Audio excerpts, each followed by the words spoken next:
made out of the questions. Where is it?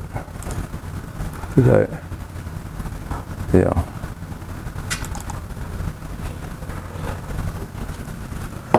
Made out of the questions from your the problem you came up with. There are 5 questions. In each question, there's a circuit. Again, the circuit came from you. Parameters came from you. But these are the things we want you to do. I mean, you already did some of this. Determine the step response. Well, in each circuit, there's the input, there's the output. So we define the input for you, output for you. Okay? And you want to come up with a step, so you put a step function in here, and you want to obtain a step response in analytical form. However you want to do it. It's a differential equation. You can solve differential equation, or you can also do transfer function and then do the inverse Laplace transform.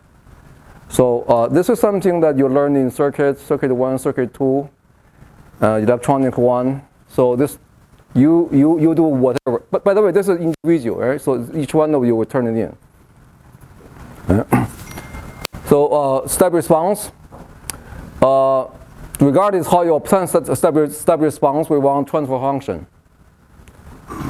Based on transfer function, we want to see body plot, magnitude and phase angle, sketched by hand, just some rough drawing. It doesn't have to be perfect. But we want to understand that the body plot sketch can be easily obtained given the transfer function, given the parameters. So you get a rough idea of what the circuit does to you or for you. So that's the first 3 parts are just nothing new, just something that you have seen somewhere else, but put them together here in this class. The 4th one is the new, okay? But it's simple. This is what I told you earlier. To convert, say you have say this is a filter. It used to be implemented in circuit, but now we can implement it in computer. How do you do that? Well, you convert it to a Z-transfer function. I will cover it in the next couple of classes. But this is something that you don't need people to teach you. You can just open up the textbook or the electronic copy and look at the formula 6.3.7. And if you are an engineer, practicing engineer, that's how you would do it. Go find a book, find the Z-transform, find the Z-transfer function, and see how the continuous transfer function is translated into discrete Z-transfer function. And there are 7, 8 different methods. You only need one. You only need one. So I cut all the other material out. Just use this one method, and you're done. Now you convert analog filter into digital one, and now you can write computer algorithm to implement your digital filter. That's all it takes. That's all you need to know from continuous to from analog to discrete to digital. Right? And earlier in the fall semester, a couple of alumni came back to me. They were the best student in the class. They were IEEE president. They were honors program. They were best in senior design and so on. And after graduation, both of them worked for Rovices. No, one worked for Rovices. The other worked for a system integrator. And they were doing great. But the one works in Rovices. Do you know Rovices? This is a controls company. Somebody asked, this is a lady, asked her, can you tune PID loop for us? No, I cannot. And that's a shame. That's really a shame. Okay? So I think this is week number 5. So today I'm going to show you how to tune PID loops.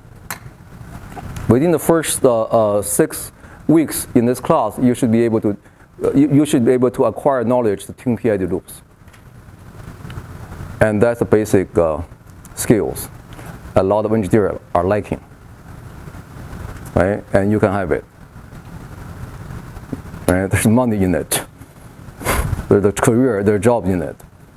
Talk to anybody here knows James Jinda? Talk to him. Talk to him about why he chose a career path in controls. Right? Because after he learned this, took my class, he said, I want to do controls. And I'm going to show you whether or not you choose to do it. It's not difficult. Right? So starting from here, this is nothing new. It's an RLC circuit you come up with, so you're familiar with it. Right? And you see the circuit other group came up with. We have 9 groups, and we filtered down to 5 questions. And I promise you, the midterm question will be similar to this. Okay, so you practice, and by the time I don't know, the midterm will be what, the 8th week or something like that. You're ready. Okay? So to pass the class, you need 50% from each, on average, from both midterm and final. I remind you, right? Let's get this minimum. Right? So we're making the transition from the first part of the class to the second part, and this will be more analytical, more hardcore, if you will. Right? But we make a transition, so we make you come up with a circuit. Right? You come up with your own midterm questions, basically. Right? So this is question 1.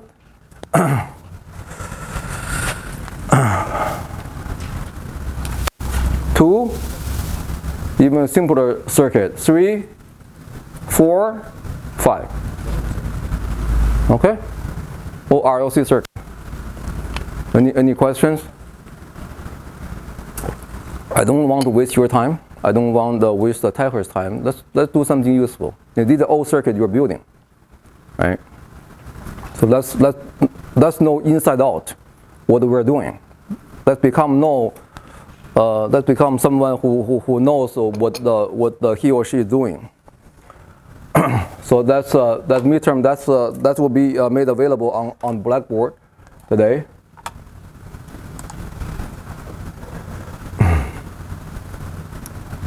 Let's close it. Okay. And let's record this.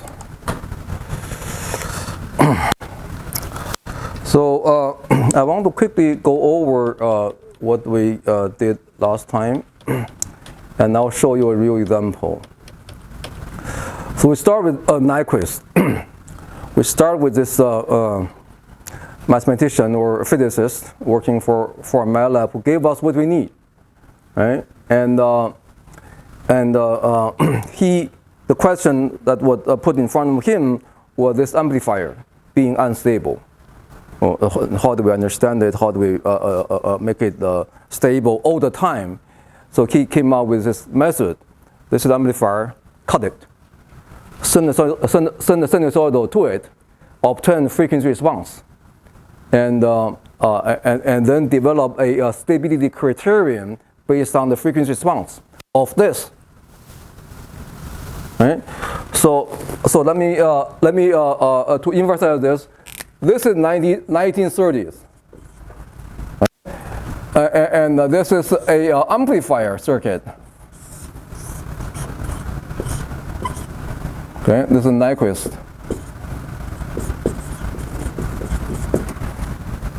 Right? And he studied this, and basically he determined this is a dynamic system, not a static one.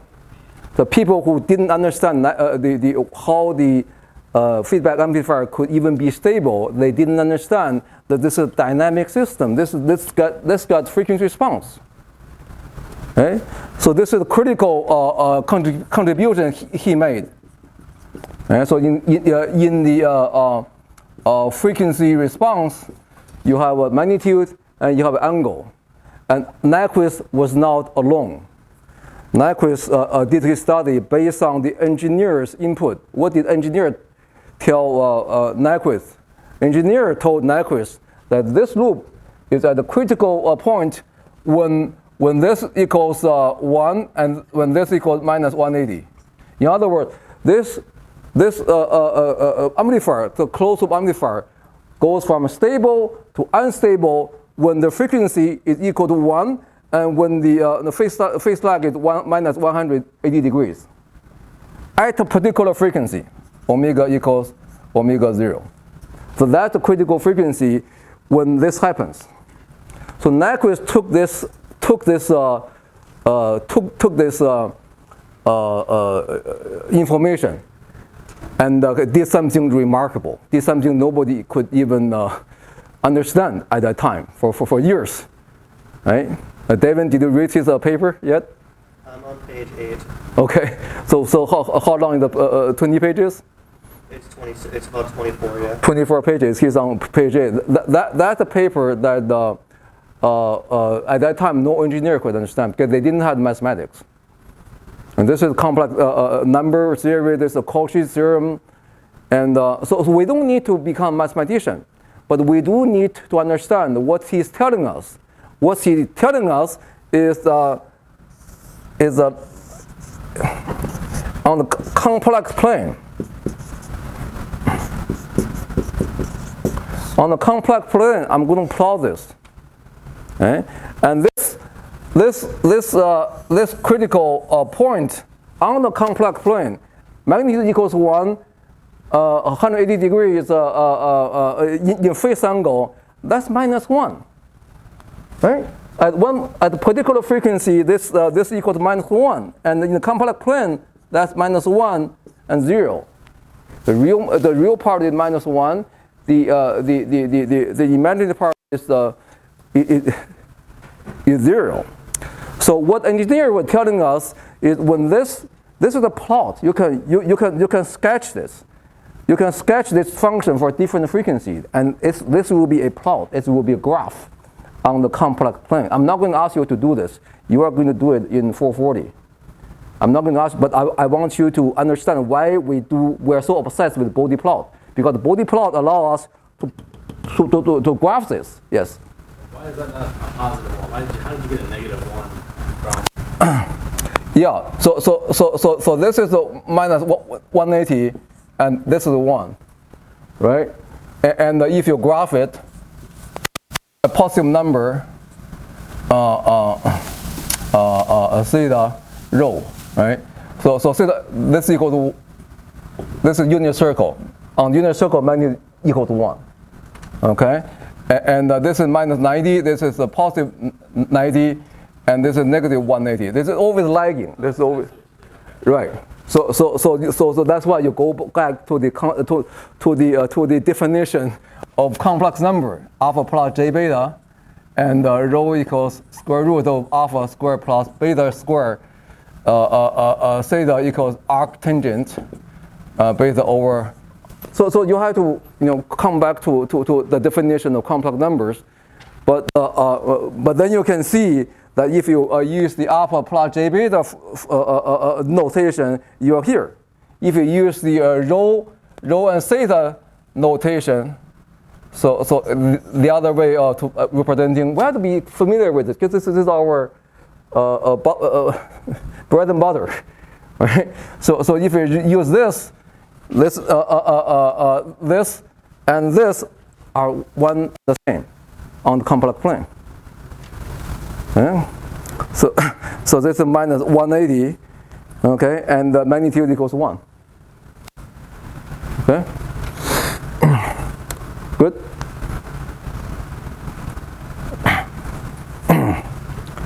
So this is what the engineers was telling Nyquist. This is what he put down on the complex plane. This is the point to be avoided, because we know when the frequency response hit this point, system become unstable. So get away from this, right? So you want a plot that doesn't get anywhere close to this, right? Not there's the distance you want to keep, and that distance later on become what they call stability margin. How far are you from instability? So not only the stability is a yes or no question, the stability also comes with how much. the idea of how much. So this is Nyquist.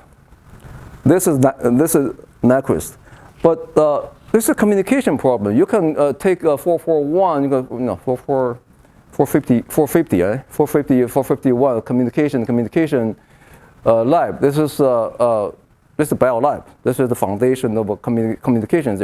How does this have anything to do with us, with controls? Well, it turned out it has everything to do with controls. and this is where we earn our salary as an engineer. So we develop skills from body plot to polar plot. Then we can interpret our system. What system? Control system. We can interpret whether or not it's stable, whether or not it's doing its job. So a system like this, a motor, input is a control signal, which is a voltage put to sent to the power amplifier, and power amplifier generates current generates torque generates acceleration, speed, position. So you're controlling the position, right? So input to the motor is voltage, output is the position. And last time we said this can be simplified by various means. You can use frequency response, or you can use a block diagram reduction. Again, something to be discussed in the senior class. To this. So now you have a transfer function of the system to be controlled. So this transfer function represents a simplified or approximate relationship between the control signal and the output being controlled. Voltage, position. Okay? So now we see we're getting somewhere. Right? So it discusses what do we need to meet, what design objective in control system to be met. Well, this is what you normally see in the specification of control system design in industry. Right? Zero steady state error, meaning that in steady state you follow the command exactly, no error. Okay. In motion control, approximately 1 second is the time you need to take to converge from beginning to the end state. So that's the period of transient. You know, we talk about step response. Step response from beginning to the steady state, 1 second. That's normally what happened in the control system. Stability margin. Well, this is something that we come back to this plot.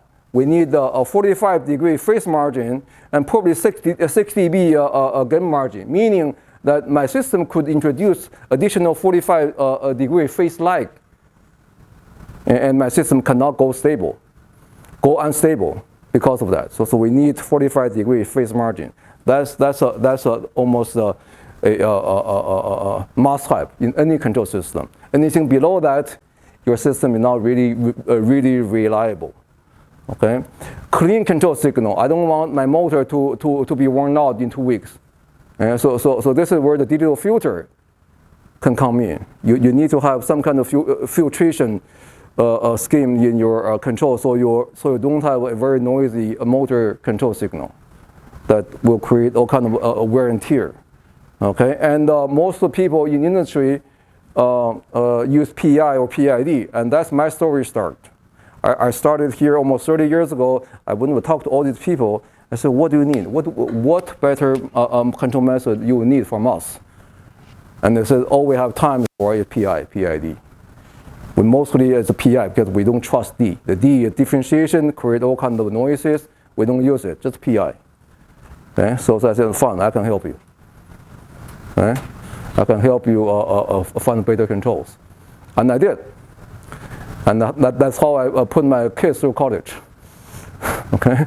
It's something that once you know, it's really simple. But if you don't know, you don't know. You're stuck with PI, and that's most mostly what happened in industry. 95%, over 95% of all industrial control loops are PI. And 50% are out of tune. Imagine how much money you can make by there are actually companies who are making money on this. They're called Expert Tune. You can check on online Expert Tune, all kind of PID tuning companies. Because most control or most floor engineers, they do not have knowledge to do better. So that's where we came in. That's where Nyquist come in. So this is what we do. So we know people are using PID, KP, KI, KD. That's from your the control signal. That's with the voltage signal you send to the power amplifier. And the E is the tracking error between the command or reference and the actual output. So you want to drive that E, the error, to 0. Okay. And so most people would just develop their own habit, their own kind of seat of pants approach that will help them come up with KP, KI, KD. I have so many engineers spend 20, 30 years in the industry, and they came up with their own method of tuning it without much understanding. Right? But this is what we understand. This is understanding that empowers you, that allow you to do better than what they're doing. Okay, and so let me draw this is 1940s now, right? So 1930s they discovered in communication. In 1940s they discovered this.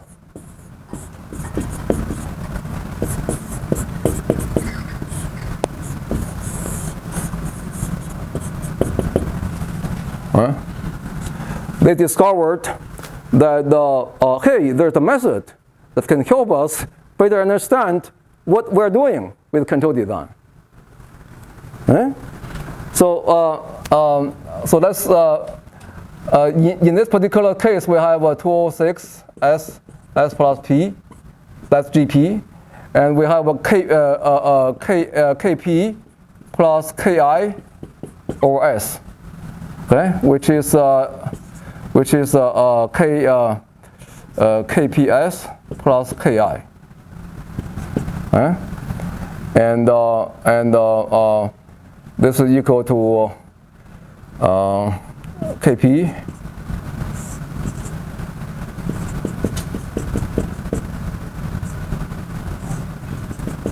so that's a form of our controller, a PI.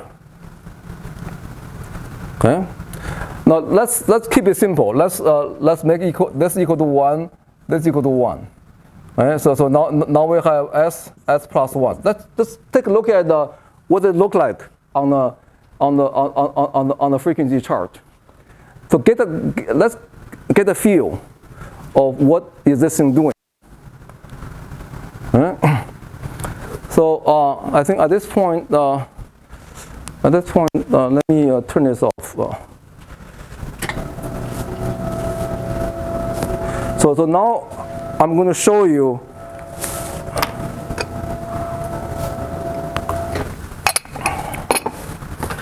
how you can make some money.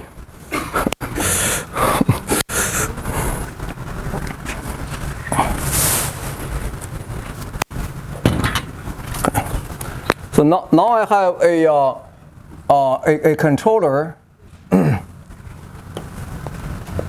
S plus 1 S over S, a plant 206 S plus 3.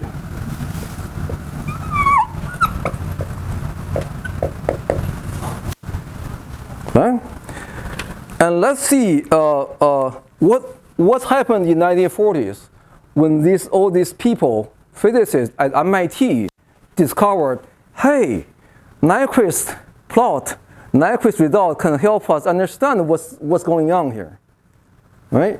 So using the analogy of the amplifier, if we break this up and we call this is analogous to our amplifier gain. So A will be equal to this.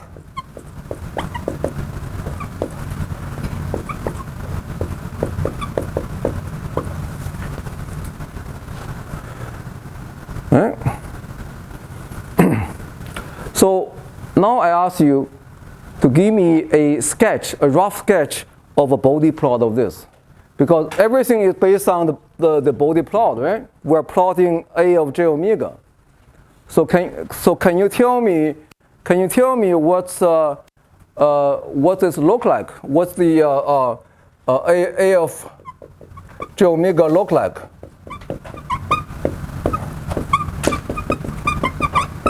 Can you tell me? This is putting body plot to work. This is why the biolab engineers love this so much. It helps them overcome the problem of stability for negative feedback amplifier, and it helps physicists at MIT in World War II to solve the stability problem of servo control using the same method. Right? And this method starts with body plot. This is why I asked you in your quiz number 2 to give me body plot on every circuit. Because imagine you build this and you want to control it, right?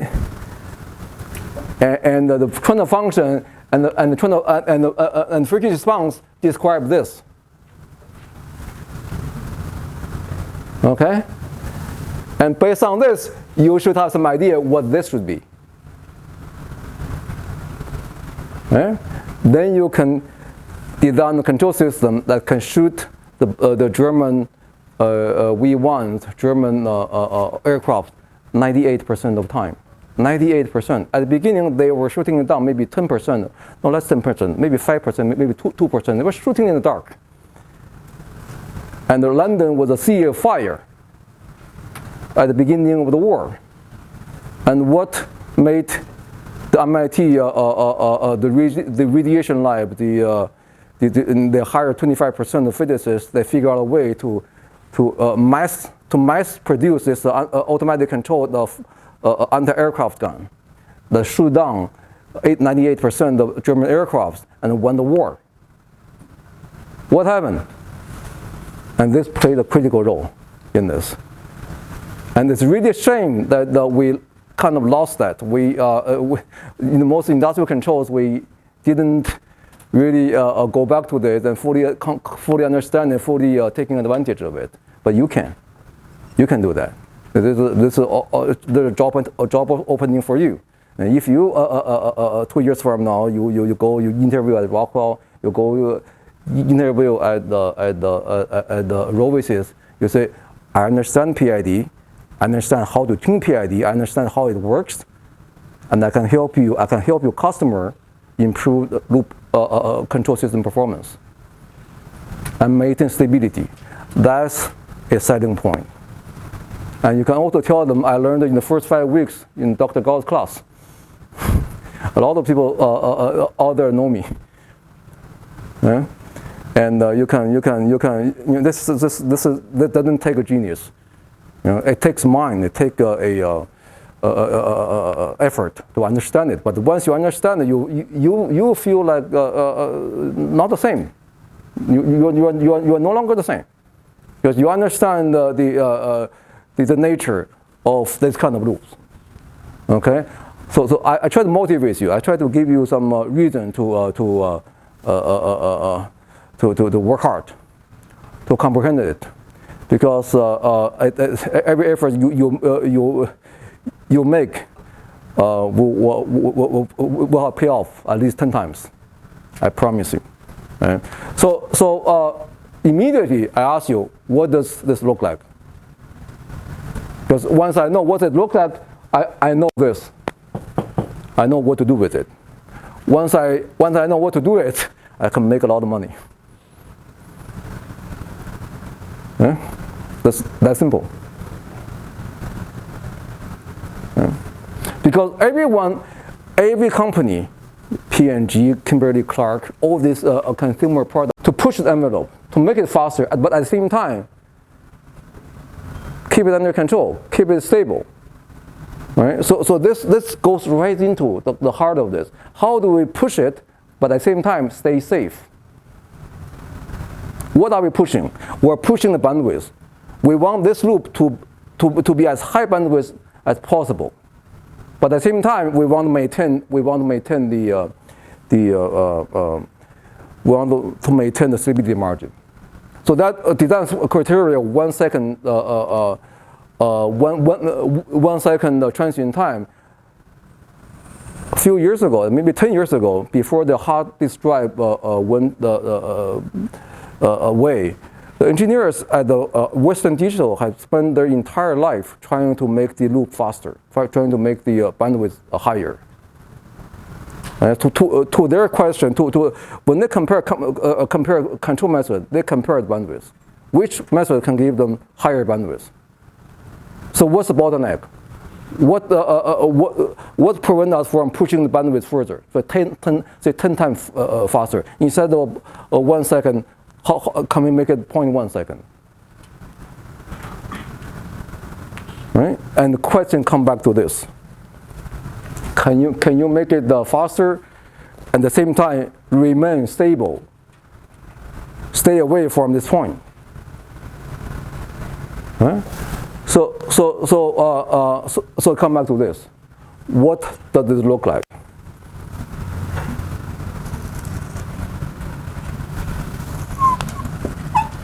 The real horizontal is omega, and this is the magnitude. What does it look like?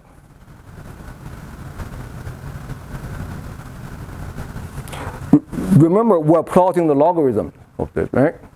We're taking a 20 log of this and we plot it.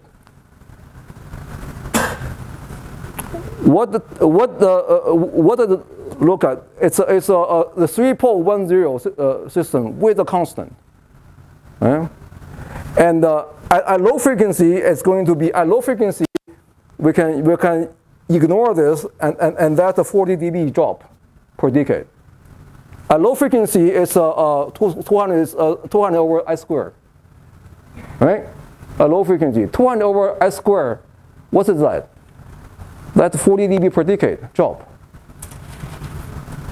Now, how do I know that? How do I know that? The S squared in the denominator. Right. The S down there is minus 50.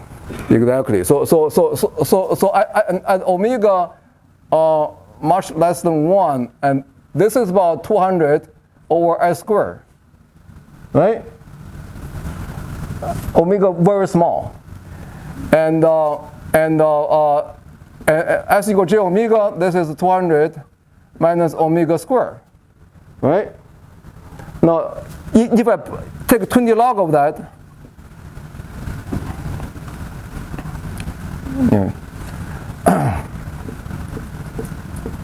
if I take 20 log of this, right, and this will be minus 40 log 200 times omega, right?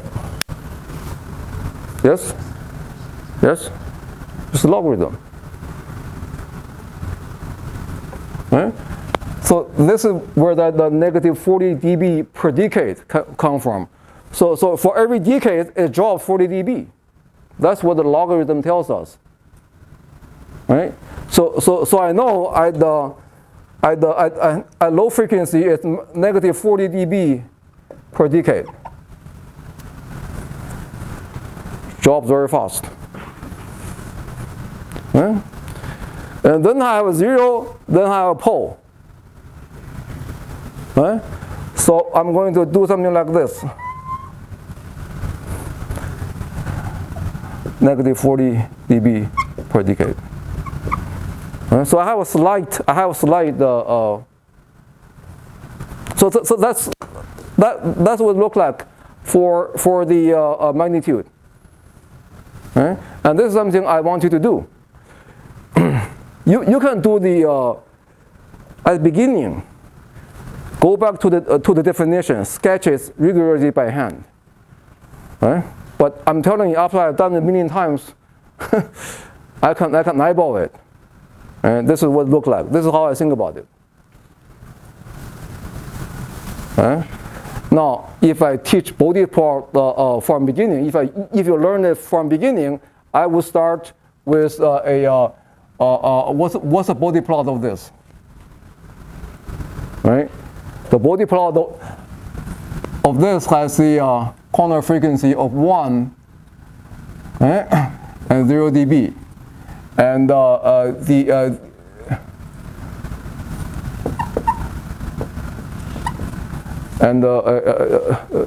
phase shift of -90, right?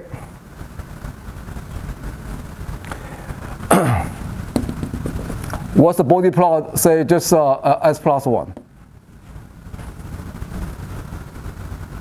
How is that different if I put the this is over 1? You flip, right? You flip both plot. You flip the negative. I mean the magnitude is going from 0 dB up. The phase angle is going from 0 degrees up. Right? So again, this is not a class that we teach body plot, but if you need some help, we can do some problem sessions with it. But this is fundamental to all engineers. Some people are unable to do it because they never master this, or they never feel comfortable with it.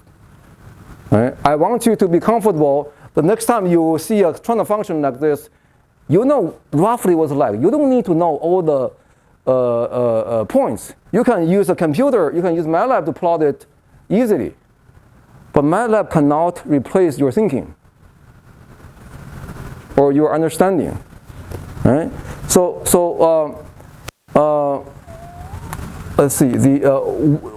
What does the phase angle look like? That's more important question. Right? So this thing, the phase angle starts from where? Each pole give you a 90 degree, right? Each pole give you a 90 degree phase drop over the 2 decays. Right? For a pole like this, each 0 give you a 90 degree rise. Right? So in terms of phase plot, this 0 and this pole almost at the same location, so they cancel each other out. So the phase plot of this look like just phase plot of 1 over S squared, right? So what is the phase plot of 1 over S squared? Well, what is the phase plot of this?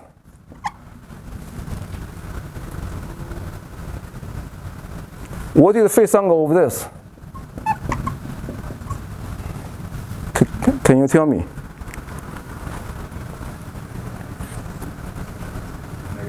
-90. For all frequencies. For any frequency, this is -90. So if I add another pole to it, make it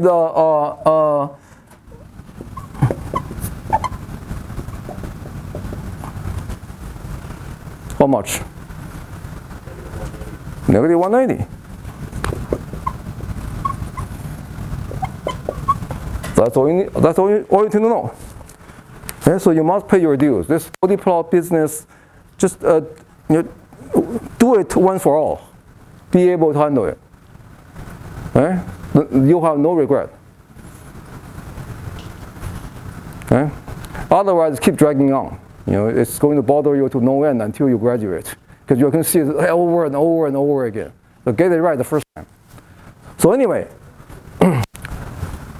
These two are so close to each other that the magnitude, the pole, the phase angle almost cancel each other out. So we don't have to bother with it. Look at the phase plot of 1 over S squared. It's -180. So the phase plot is almost from beginning negative 180. Right? And that spells trouble. That's why this PI controller, no good. That's why you need to know more. You want to get out of your system, more out of the system, you need to know more.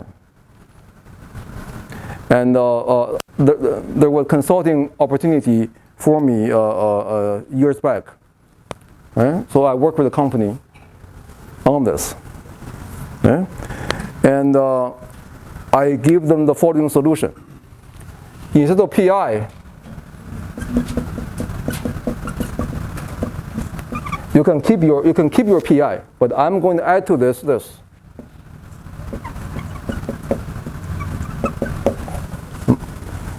I'm going to give you a correction. Huh? I'm going to fix the problem in PI by adding a compensator. That's all it took. And just one little equation worth $10,000. That's all. But if you don't know, you don't know. But if you know, my other student worked for Rockwell, I told you, for 10 years, and he started his own company, consulting company. That's what he does. He go to a factory, he get the data, he went back to the hotel, and he did all this gymnastics. And he goes back the next day to the factory, punch in the numbers, then he leaves. Yeah? It's not difficult. Just change a few code, a few lines in the PLC, and put in the parameter, and there you go. Work like a charm. And for the people who don't understand, it's like a black magic. But for people who knows it, straightforward. Yeah? And you want to be able to do something like that. Something so easy to you, come natural to you, but hard for others. That's how you make your living. That's how you find your niche. I don't know if it's controls, but find your niche, find your advantage. So I did it for this is before ADRC. This is you know, if I don't know this, if I didn't understand this, I would never invent ADRC.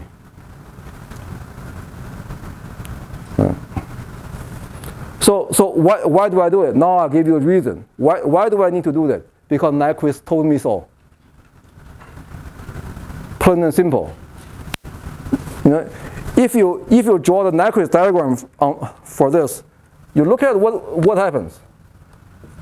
Real and imaginary. Draw this. What does AFJ omega look like? You tell me. You tell me. Remember, this is minus 180. So where does A of j omega start? When omega is very, very small. The phase angle is what?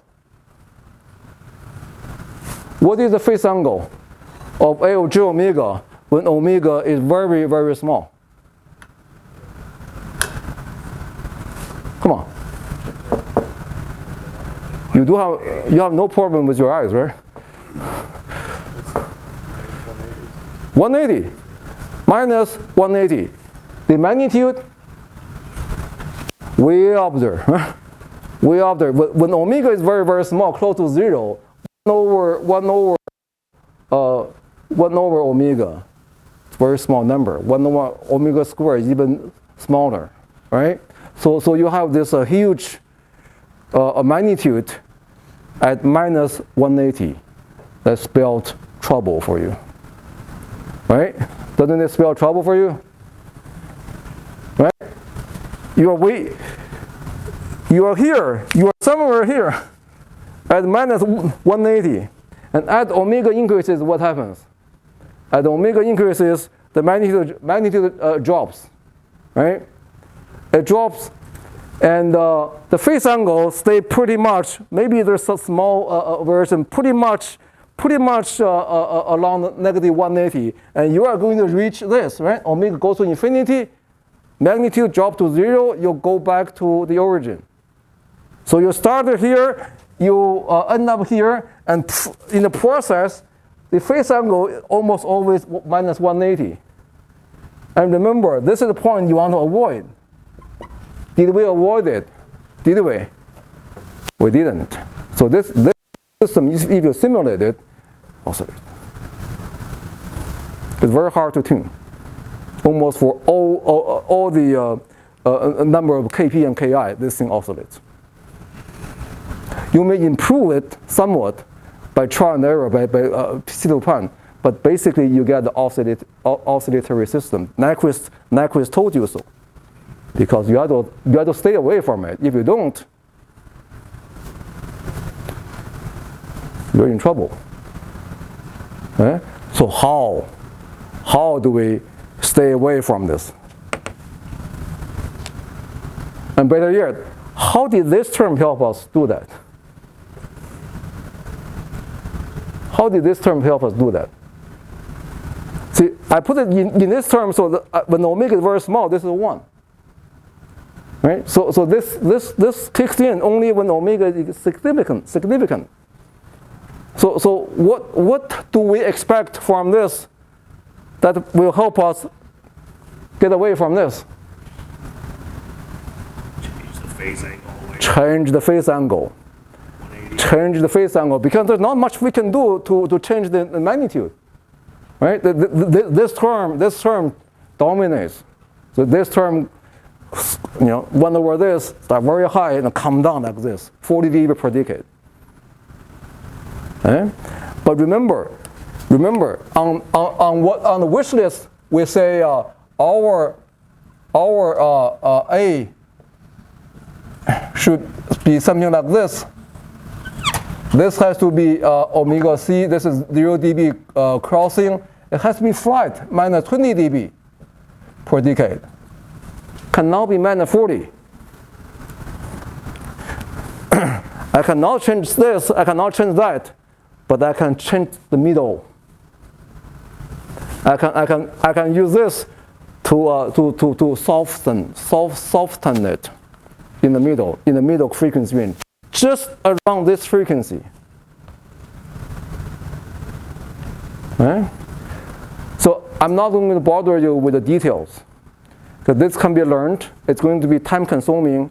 It can be learned. But what essentially happened is this. I have a magnitude, I have the body plot come this and does this. I can make it turn I can make it dance like that. So around this frequency, I have phase lead. Remember, this minus 180, this minus 90, right? So if I introduce with this term in the numerator some phase lead, think about the there's no denominator. Just think about the numerator. The numerator, something like this, give you a phase lead, right? The maximum of phase lead is what? Maximum I can get out of this Kernel function in phase lead is from 0 to 90, right?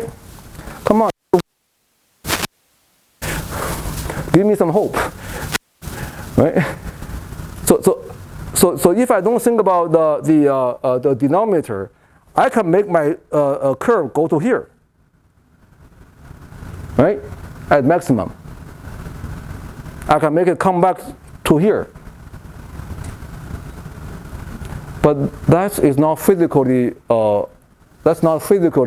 implementable. See, we run into physics, we run into the a constraint of physics. If I don't have any denominator, just numerator, this is amount to a differentiation. S, remember in Laplace transform, S corresponds to d dt, a differentiator, right? And what signal are we looking at? We're looking at the feedback signal with sensor noises. And if I send this signal to the controller, and controller has a differentiator, it's going to explode. The differentiation, you cannot differentiate the noise. So although theoretically, mathematically, I can make it come here. Physically, I cannot. So what I do is I add a filter term. So denominator is something I reluctantly add to it. I have to, because I cannot make a pure differentiation. So what this look like?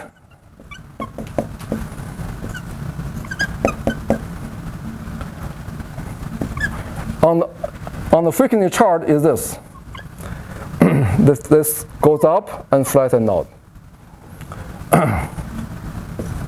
This is magnitude, and this is phase angle. I may get 45 degrees, or maybe 60 degrees out of this, but not 100 degrees, not 90 degrees. And so then you have to play with the number, you have to choose alpha and beta carefully. But the net result is this. The net result is now I can at least keep a distance from the negative 1 point. And this allows me to push the bandwidth. So the addition of this term to the PI, to the everyday controller, allow me to accomplish high bandwidth with enough stability margin. And that's how I did this. This is exactly the solution I provided in the consulting work.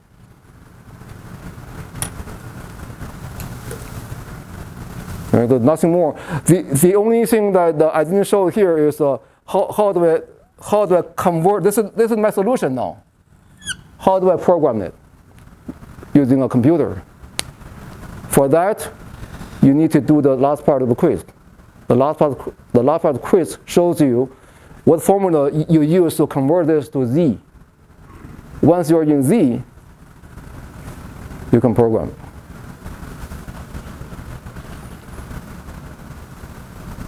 Right? So two things. From this, we understand in motion control, in industrial motion control, PI itself is a poor choice, is a poor solution, even though most people are still using it today. It's no good. It's a very limited use. Right? So number one, we understand how PI works. Right? We understand why people are reluctant to use PID. The D will provide some phase lead, but people are reluctant to use PID because we have sensor noise. And we do not want to amplify noise so much. And this is a control signal that has to be physically smooth. Otherwise, we wear out our actuators. This company, battery manufacturing manager, came to me. Why am I a gearbox breaking down all the time? The gearbox connecting the motor to the load. Why is it breaking down all the time? Well, take a look at your control signal. In the push to increase the speed, to increase the bandwidth, your control signal is so noisy, and if you don't watch for it, that's something that people don't normally watch. So you have all this small vibration in the control signal that your motor is like this, shaking all the time. Although you cannot hear it because it's high frequency, you cannot see it because it's moving too fast. But the gearbox can feel it. Over time, the gearbox will break down more quickly than it should be. Right? So the answer to the question is assuming the gearbox is okay, at least of average quality. It's not a defect. The problem is in controls. And just this one simple factor, most of the people who publish, the scholars who publish papers on control, they don't even show a control signal. They just say, oh, my output is so nice. But I want to see your control signal. I want to see the cost. And sure enough, if we reproduce it in our lab, in our computer, we see the control signal all over the place. And that's why there's so many papers being published every year. And so few industrial controls are anything but the PID or PI.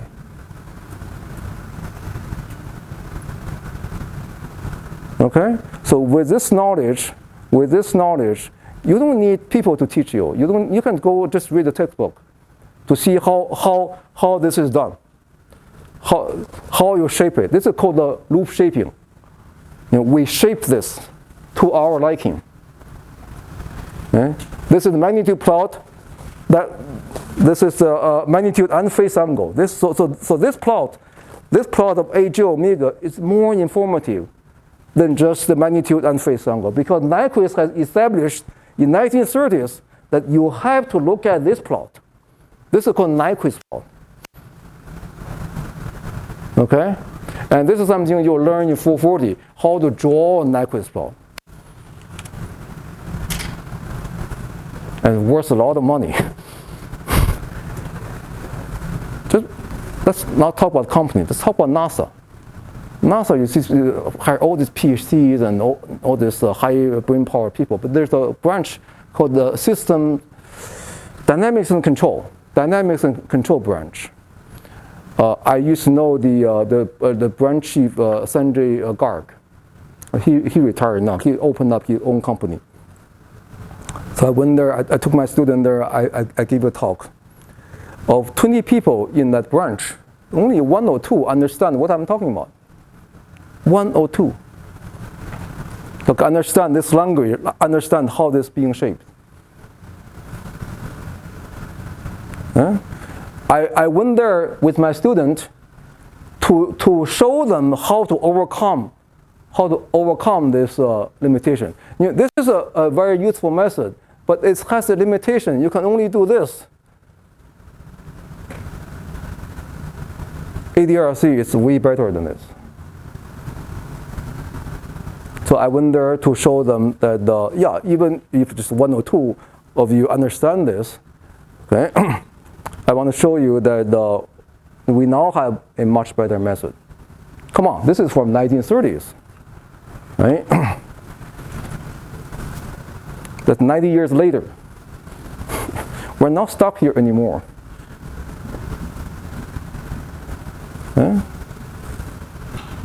But this is where it all started. If I didn't understand this, I didn't understand control. So there are a lot of people call them control theorists. But their theory takes them to mathematics, to abstract mathematics. But if they don't come back to this, if they don't relate to this, even in ADRC, I show you how this is interpreted in the frequency domain. If you don't come back to this, you don't understand control. On the other hand, I think you have an opportunity at the sophomore level to understand this, to understand something that even people with PhD they may not understand. That's your advantage. That's your ticket. That's your meal ticket.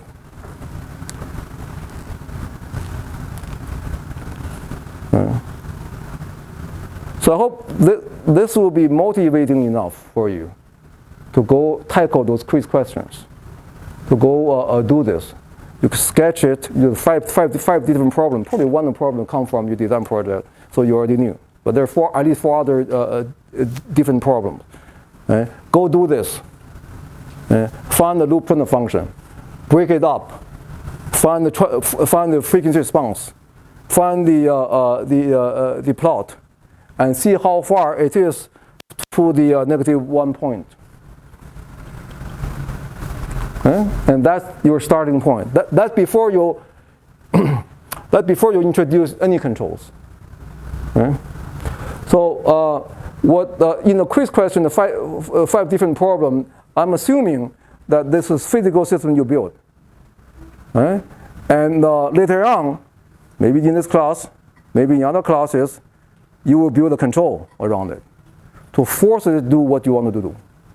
We talk about magnetic levitation. If your system is a coil, and you can energize coil by modifying the voltage supplied to the coil. And if you have a measurement of something, the position of something suspended above the coil, then you can do feedback control. Then you can modify the energy goes into the coil depends on the position of the suspension. That's closed-loop control. I'm up to my ears with my with a PID. So it turned out what he did was he built a table.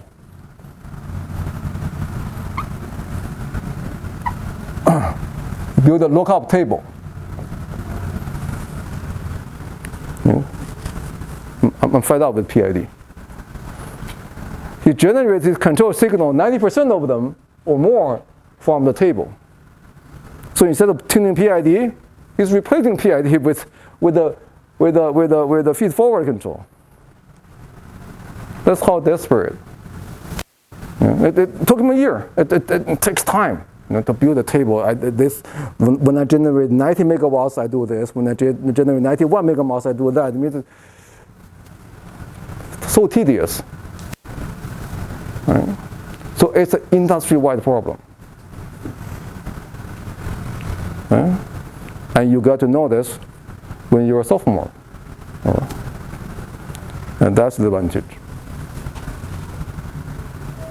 Right? So I cannot emphasize enough the importance of the skill to understand the frequency response.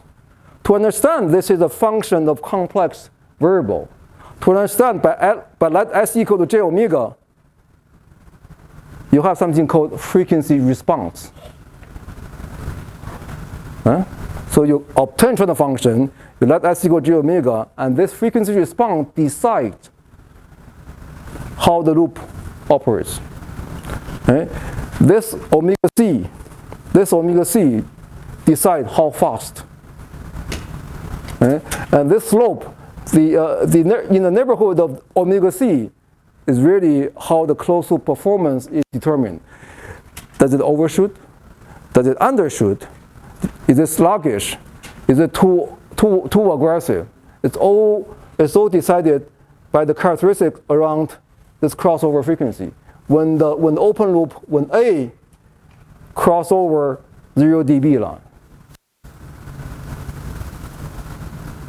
Right? And that's the critical frequency. So everything you do, this extra term I throw in, modify the behavior.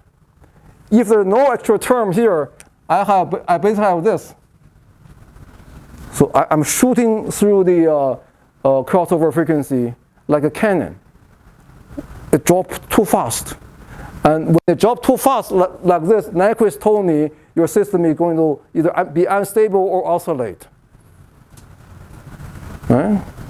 So without insight, it doesn't take a genius, right? A lot of people more smart than I am. I tell you, I'm not very smart. But I got it. I got the sense of what's important. Right? What's important is to understand the magnitude cannot drop like this. So if it cannot drop like this, what should it do? Well, it should soften, then drop. Right? So you have a number of curves that will make the system work. The solution is never unique. But you got to understand the basic principle that when it hits 0 dB, it cannot be minus 40 dB per decade. It has to be soft. And why? Why is that? Well, this is minus 20 dB per decade. And this gives us minus 90 degrees. Right? So if my amplifier behave like minus 20 dB per decade, behave like a first order system, I'm okay, because first order system only give me 90 degrees. Right? Now if it only give me 90 degrees, this is minus 90 degrees. If I don't go beyond 90 degrees, that means I'm here. I never get any close to minus 1 point. Okay? So this, again, based on the understanding of body plot, that my system could be high order, could be fourth order, could be fifth order, But as long as it behaves like first order in the neighborhood of crossover frequency, I'm fine. This is what I did here. Okay? I chose alpha so that around the crossover frequency, okay, I almost cancel this pole. So therefore, I'm left with a system of first order behavior. The system, the slope is minus 20 dB instead of minus 40 dB. So this allows the phase angle to be close to minus 90, or closer to minus 90 than the minus 180. Then eventually it's going to add up at high frequency. But by this frequency, the gain is so low, it doesn't matter. Yeah? What Nyquist told us is you can hit minus 180, but you cannot make the gain equal to 1 at that point. If at minus 180, this is 0.1, you're okay. And that's what I did. At high frequency, the pole will hit. I'm going to have a negative, maybe 270 degrees. That's fine, as long as I'm in this region, as long as I'm not amplifying my signal.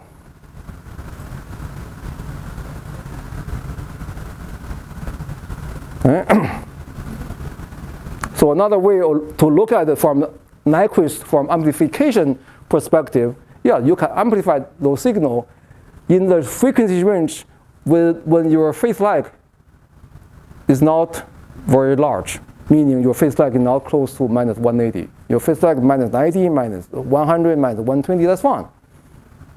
And you can amplify your signal in those frequency range where the phase lag is not close to minus 180.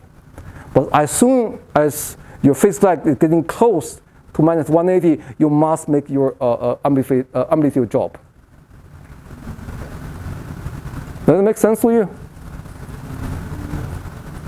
Very simple principle. It all comes from this observation by the Bell Lab engineers, that when this happens, system oscillate. And Nyquist provides mathematical foundation, right? And Bodhi provided, this is Bodhi. Bodhi provided the frequency design tool. Okay? And here we are today.